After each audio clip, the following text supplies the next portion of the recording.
मग भांडणं झाले कशी? आता इन जनरल आपल्याकडे सुद्धा पाहतो, आपल्या सोयीबंधामध्ये पाहतो, आपल्या फॅमिली ग्राउंडमध्ये पाहतो, एखाद्या पाण्यावर भांडणं होतात की नाही? आणि जेव्हा कौशल नरेश त्या ठिकाणी प्रभुसत्ता स्थापन केली, हालाकी ते शक्याचे अधिकार होते पूर्ण, पण यांना काही दिवसासाठी दिल्याच्यानंतर ते विशेष अधिकार करण्याचे बहाल करण्याचे अधिकार वंचित ठेवले. तुम्हाला जर निर्णय घ्यायचा असेल आम्हाला सुद्धा विचारावर काही प्रश्न जे की सामाजिक हिताचे किंवा सार्वजनिक स्वरूपाचे असतील तर ते आम्हाला विचारावं लागतील, अशा पद्धतीचा तो एक नियम होता. मग काय झालं की स्टार्टिंग होती नेपाळपासून नदीची, रोहिणी नदीची स्टार्टिंग होती आणि येत होती कुठं झारखंडमध्ये. झारखंडपासून उत्तर प्रदेशच्या खाली गोरखपूर नदी राप्ता नदीमध्ये मिळते आणि मग राप्ता नदीच्या वरचं जे आहे ते कौशल नदीचं प्राबल्य जास्त, कारण हे कौशल्याचं साम्राज्य तिकडे जास्त होतं. नंतर मग त्या रोहिणी नदीच्या पाण्यावर आपण कशा पद्धतीचे भांडण झाले हे आपण तरी सुद्धा तथागत त्यांना समजून सांगत होता की त्याच्यावर तुम्ही 4 माणसं निवडा, तुम्ही निवडा आणि त्याच्यावर जे एक सांगते त्याच्यावर ते ऐका, परंतु त्यांनी ते ऐकलं नाही आणि शेवटी ते जे काही दंड घातले होते ते फिजिकली ऍक्टिव्ह म्हणजे हँडिकॅप होऊ नये या हिशोबाने त्या वडिलांना सुद्धा त्या दंडाची शिक्षा भेटू नये या हेतूने त्यांनी नंतर मग तो गृहत्यागास सांगितले. आपण इथपर्यंत आपण बघितले. त्यानंतर आपण ज्या पद्धतीनं या वाचन करत आहोत त्या नक्कीच त्या गोष्टी या थोड्या या लक्षात आल्याच असतील आणि अशा पद्धतीचं म्हणजे जे ऐकतोय किंवा आपण जो पाहतो त्याच्यानंतर त्याचा बरोबर प्रवास हा सुरू होतो. आणि त्याच्यानंतर आपण कपिलवस्तूचा जर विचार केला तर कपिलवस्तू हा जो जिल्हा आहे किंवा हा कशाच्या नावात पडला, कपिल मुनी तिवारी जो सांख्य दर्शनाचा प्रणेता होता.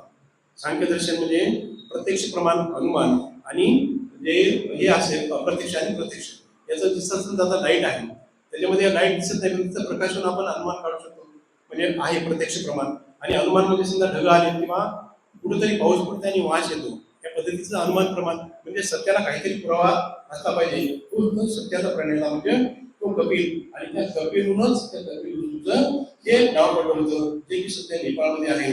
जवळपास 600-650 स्क्वेअर मीटर त्यांचा तो म्हणजे 1 किलोमीटरचा तो एरिया आहे. आणि नंतर आपण बघितलं की मानस सरोवरचं हे सुद्धा तुम्ही म्हणजे हे सगळे हिस्टॉरिकल प्लेसेस आपण जेव्हा बुद्धगयाच्या दर्शनाला जातो किराड साहेब येतात हे सगळे लोक आवर्जून पाहतात. मानस सरोवर म्हणजे एकदम समुद्र सपाटीपासून जवळपास 4500-5000 मीटर उंचवरती आहे.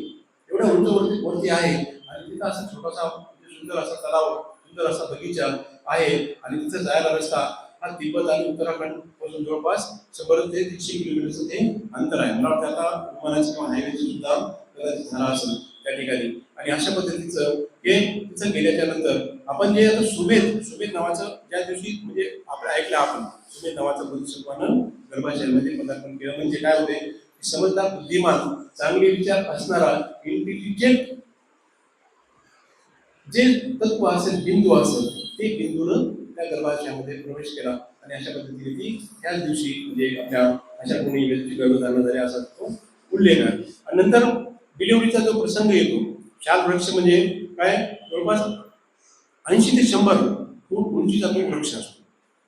ज्या पद्धतीने आता आपण बघतो अगरबत्त्या जे बनतात किंवा धूप जे बनते त्याच्या त्या डिंकापासून एवढा सुगंधी तो डिंक असतो. त्याची हाईट जवळपास 100-150 फुटापर्यंत उंच असते आणि त्याचं लाकूड सुद्धा अतिशय टणक असतं.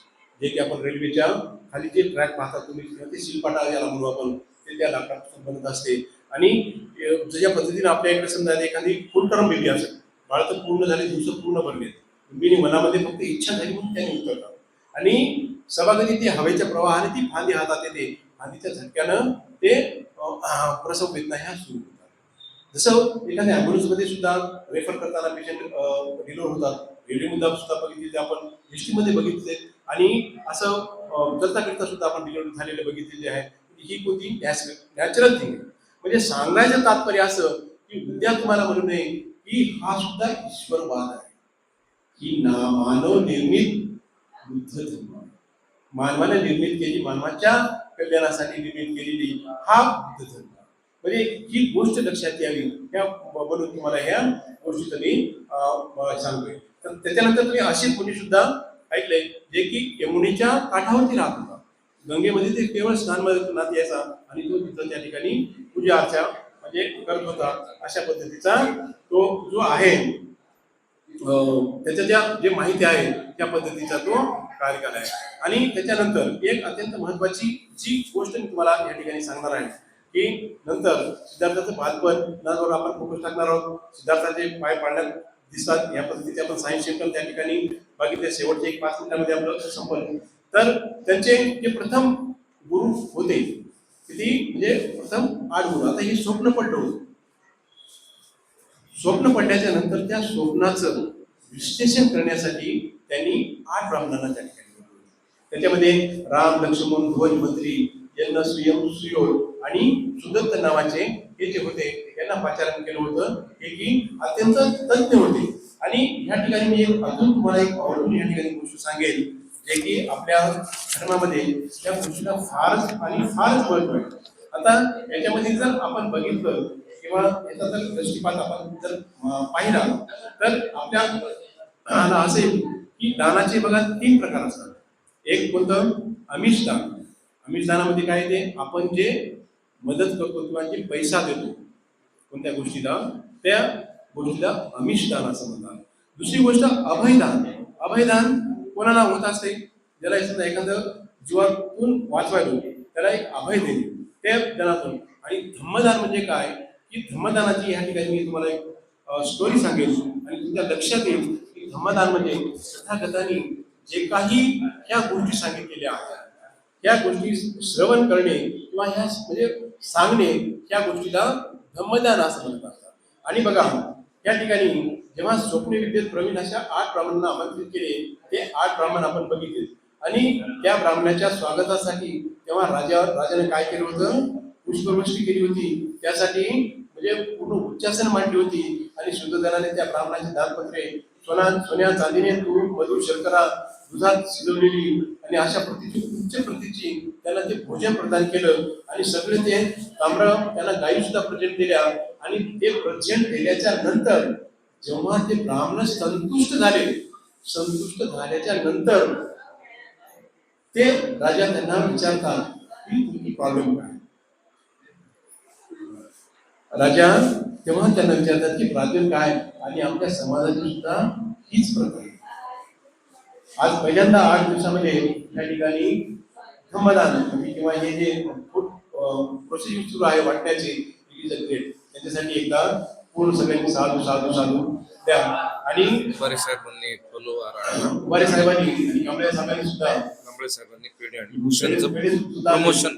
तर हे जे आहे तर मी हे तुम्हाला जे वाचून दाखवतोय पहिल्या स्वप्नाचा जो अर्थ फुकट घेत नसतात. हे काय ज्ञान तथागताचं ज्ञान जे आहे ते हे काय म्हणजे असं हे नाही घेण्यासारखं नाही. आपल्या बाबासाहेबांनी सांगितलेले जे भिक्षू संघामध्ये जे काय आपली परंपरा आहे भिक्षूला भोजनदान देण्याच्या नंतरच प्रत्येक भिक्षू हा फ्रीमध्ये जेवत नसतो. तुम्हाला धर्माचं ज्ञान ते त्या ठिकाणी वाटत असतं.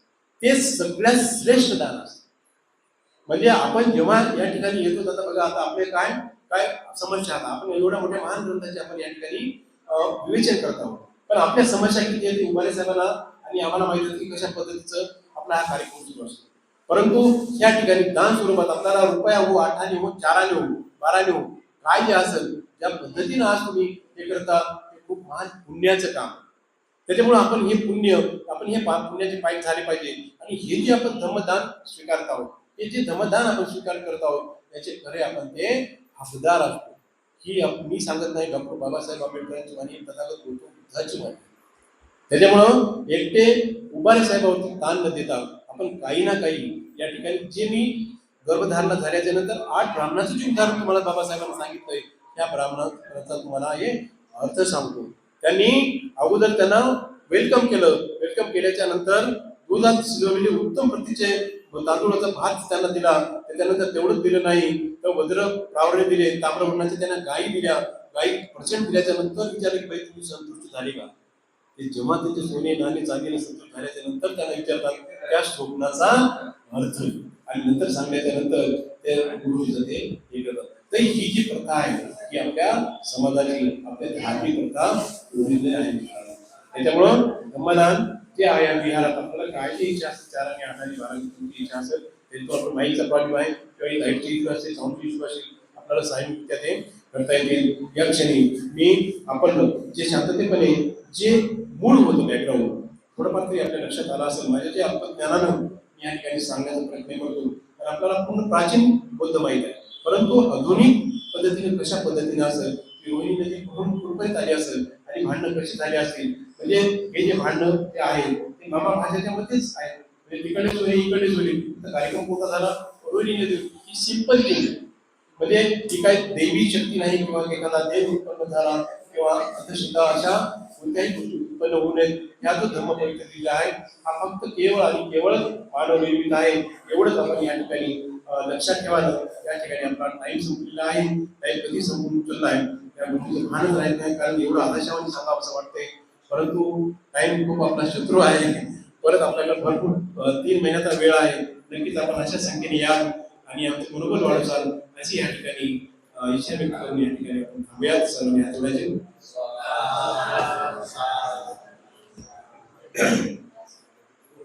भवतु सर्वमङ्गलं रक्षन्तु सर्वदेवता सर्वबुद्धानुभावेन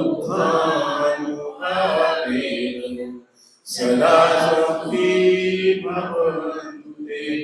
भवतु सर्वमङ्गलं रक्षन्तु सर्वदेवता सर्वधर्मानुभावेन सदा शक्ति भवन्तु ते. भवतु सर्वमङ्गलं रक्षन्तु सर्वदेवता सर्वसंघानुभावेन सदा शक्ति भवन्तु ते. शेवटचा एक वेळ, कारण बुद्ध धर्म आणि संघाशिवाय आपल्याला काही दुसऱ्या गोष्टी शरण जाणार नाही. शेवटची शरण सर्वांनी चालू म्हणा.